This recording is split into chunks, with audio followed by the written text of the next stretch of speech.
प्रभु यीशु के सामर्थ्य नाम में आप सबको जय मसीह की, प्रेज द लॉर्ड। आइए आज के सुंदर दिन के लिए पिता का धन्यवाद करें और अपना ध्यान हम प्रभु के पवित्र वचन की ओर लेके जाएं। मेरे साथ भजन संहिता की किताब निकालिएगा, 119 अध्याय और उसका 14 वचन। यहाँ लिखा है, मैं तेरी चेतौनियों के मार्ग से मानो सब प्रकार के धन से हर्षित हुआ हूँ। Praise the Lord, hallelujah. प्रभु के लोगों, आपको ये जानकर बड़ा आश्चर्य होगा कि आज बहुत सारे देश में लॉटरी खेली जाती है। मतलब सरकार या कोई संस्था या ऑर्गेनाइजेशन धड़ल्ले से सट्टा खिला रहे हैं, लॉटरी खिलाते हैं। कई प्रकार के रिपोर्ट्स, हो सकता है ये प्रमाणिक तौर पर ना हो, पर आप जानते हैं कि इस प्रकार की घटनाएं हो रही। मैं आपसे सवाल पूछना चाहता हूँ, लोग लॉटरी क्यों खेलते हैं? लॉटरी का कभी कभी आपने सुना होगा ना, लॉटरी लग गई। पुराने समय में कुछ साल पहले आपको याद होगा, आपके शहर में भी ये ऐसा होता था। वास्तव में लोग लॉटरी इसलिए खेलते हैं, उनको लगता है कि अगर मैंने मान लीजिए 100 रुपये लगा दिया या 200 रुपये लगा दिया, 2000 लगा दिया और कहीं मेरा नंबर फंस गया तो मैं तो माला माल हो जाऊंगा और मेरी सारी समस्या का समाधान। और इसी के चक्कर में लाखों लोग लॉटरी खेल रहे हैं और किसी एक का लगता है। एक प्रकार से जुआ है, मान के चलिए। प्रभु के लोगों, वास्तव में ये क्या है, मैं उस विषय पर नहीं, पर मैं आपका ध्यान लेकर जाना चाहता हूँ। उस व्यक्ति को लगता है धन अगर मिल जाए, आशीष मुझे मिल जाए, पैसा आ जाए तो सब कुछ क्लियर है, सब अच्छा है। लेकिन परमेश्वर का दास राजा दाऊद अलग विचार रखता है। अब ये विचार अलग क्यों रखता है, ध्यान सुनिएगा। उसका विचार क्या है? वो कहता है, तेरी चेतौनी के मार्ग में मैं सब प्रकार के धन से हर्षित हो गया हूँ, सब मिल गया है। Praise the Lord. ये कौन कह रहे हैं? अब जरा बैकग्राउंड में जाकर देखिए, दाऊद का जीवन क्या था। दाऊद भेड़ बकरियों का चरवाहा था। अपने घर में, अपने भाई बहनों में लगभग ये सबसे छोटा है। उसके भाई आर्मी में थे, राजा की सेना में थे और ये भेड़ बकरी चराया करता था। परंतु ये भक्ति के मार्ग में था, धार्मिकता के मार्ग में था। ये जंगल में भी जाकर परमेश्वर की आराधना में रहता था। ये जंगल में अपना काम करते करते भी इसका ध्यान प्रभु पर लगा रहता था। इस कारण देखिए, काम छोटा है बड़ा ये मायने नहीं। आप जंगल में काम करते हैं, ऑफिस में काम करते हैं, कहाँ काम करते हैं, ये मायने नहीं। मायने ये है, उस काम में भी अगर आप परमेश्वर को ध्यान रखते हैं, परमेश्वर की महिमा करते हैं, प्रभु में लगे रहते हैं, तो आपका भविष्य बदलेगा, तब आपका रिजल्ट बदलेगा। और यही हुआ दाऊद के साथ। दाऊद उस जंगल में रहकर परमेश्वर की आराधना कर रहा है, प्रभु की महिमा कर रहा है। यहाँ तक कि वो 10 तार बाजे लेके भेड़ बकरियों की चरवाही के लिए जा रहा है। इतना मगन होकर वो आराधना करता है कि राजा का दुष्ट आत्मा मात्र उसके बजाने से भाग जाता है। Praise the Lord. और अब ये गरीबी से, ये शून्य अवस्था से राजा के सिंहासन तक पहुंचा।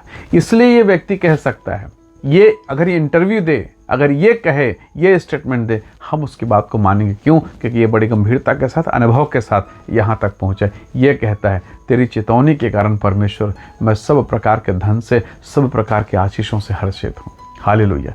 प्रभु के लोगों, जिन्हें परमेश्वर पर भरोसा है, जिन्होंने अपने जीवन में यीशु को सचमुच में महसूस किया, उसके काम को, उसकी शक्ति को, उसके सामर्थ्य को, उनकी गवाही पक्की है। वो बेहतर गवाही दे सकते हैं और उनकी गवाही के द्वारा सच में परमेश्वर की महिमा होती है। जरा इब्राहिम के जीवन को देखिए। इब्राहिम ने स्वप्न में दर्शन पाकर अपने घर परिवार सबको छोड़ा, उत्पत्ति 12वें अध्याय में, और छोड़कर निकल के उसके साथ उसका भतीजा भी गया। उसके साथ उसकी पत्नी है जो बांझ है, कोई संतान नहीं, कोई आशीष नहीं, बहुत निरंकुश जीवन। पर प्रभु के साथ वफादारी के साथ चलते रहे। चलते चलते जीवन के लगभग 24 साल बीत गए और इस बीच में लूत भी आशीषित हुआ, जो उसका भतीजा है।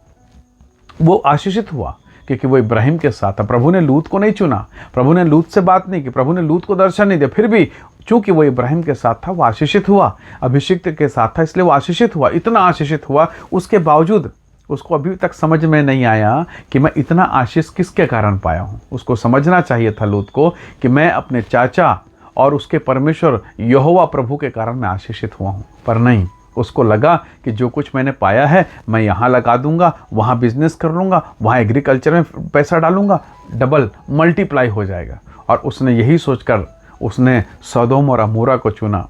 वहाँ की हरियाली के ज़मीन को देखा, उसने ज़मीन खरीद लिया। वो इब्राहिम को छोड़ के वहाँ जाके बस गया सदोम अमोरा में। वो जानता था वहाँ के लोग दुष्ट हैं, वो जानता वहाँ के लोग पापी हैं, वो जानता वहाँ के लोग बहुत ही गंदी हरकतें करते हैं। फिर भी उसको पैसा कमाना है। वो जाके वहाँ बस गया, वहाँ की लड़की से शादी कर लिया, वो सेटल हो गया। समय बीतता गया, उसके बच्चे हो गए, आशीषित हो, उसका जीवन दिख रहा है बाहर से।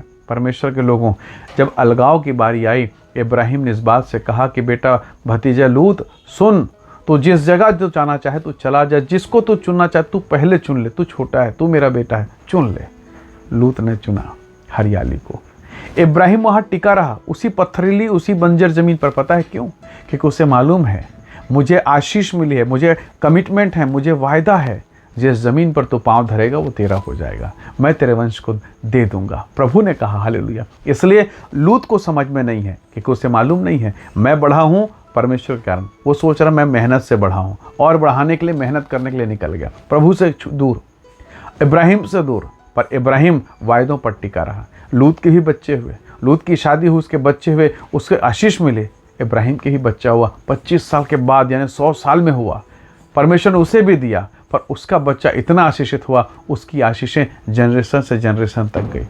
पर लूत के बच्चे हुए, पाप में मर गए, सब बर्बाद हो गए, सब श्रापित हो गए। परमेश्वर के लोगों, यही फ़र्क है। जब आप वाचा पर, चेतावनी पर चलते हैं, यही फ़र्क है। और ये फ़र्क आपको वर्षों के बाद दिखाई देगा, कई सालों बाद दिखाई देगा। आज हो सकता है आप इब्राहिम के समान पथरीली ज़मीन पर जीवन बिता रहे होंगे। घर है, टीन का शेड लगा है, पैसा है नहीं, नौकरी है, समझ में आ नहीं रहा है, पीड़ा है, परेशानी है, चर्च भी जा रहे हैं, तकलीफ़ में भी हैं, कलीसा में हैं, प्रार्थना कर रहे हैं, गवाही दे रहे हैं, फिर भी हो सकता है आप पथरीली ज़मीन पर हैं।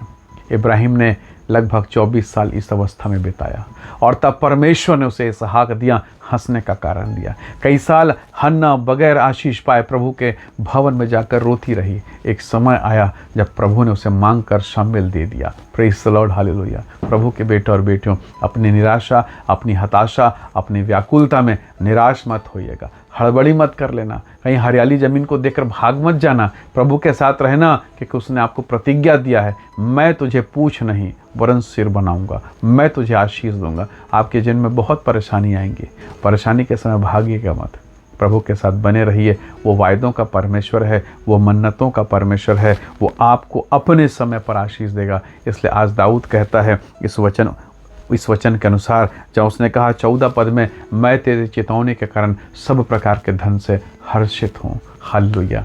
वो जंगल में था, आज राजमहल में है। हालेलुया। कैसा अनुग्रह। हो सकता है आज आप जंगल में हो सकता है आज आपका जीवन जंगल के समान हो, पर एक दिन प्रभु आपको कनान लेकर जाएगा, जहाँ आशीष की वर्षा होगी। आइए दुआ करें, प्रभु का धन्यवाद करें।